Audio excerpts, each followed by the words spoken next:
Le parti du Front des Forces socialistes multiplie ses rencontres régionales, des rencontres qui ont pour objectif la restructuration et la réorganisation de ses instances fédérales. Le début du mois de juillet a été caractérisé par de nombreuses rencontres à travers le pays. Le Front des Forces socialistes, à travers son premier secrétaire, Mohamed Ajdilali, a rappelé à ses militants la nécessité de dresser une feuille de route. Nous sommes conscients que les objectifs politiques auxquels nous aspirons ne seront possibles que si une organisation forte et efficace est mise en place. Nous ne ménagerons aucun effort pour cela. Nous associerons nos militants et nos militantes, nos structures et nos cadres pour réaliser notre feuille de route. Le parti a traversé des crises internes avant le congrès extraordinaire.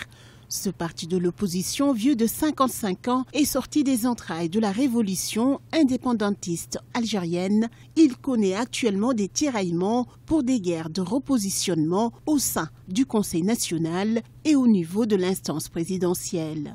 Que le Front des Forces socialistes a été longtemps incarné par la figure du leader indépendantiste Hossein Ayat Ahmed. Et souvent, on a accusé le FFS de se concentrer beaucoup sur les problématiques d'une région, de l'Algérie, de la Kabylie. Donc c'est une démarche intelligente que d'aller chercher une base au niveau des régions. Donc, un parti politique, il a besoin de cadres, même si les dissensions, ce qu'on peut appeler les dissensions, les discussions, elles sont importantes. Ensuite, il y a la question du projet, qui est essentielle. Cette réorganisation montre clairement que le Front des Forces socialistes est face à un défi qui n'est pas des moindres.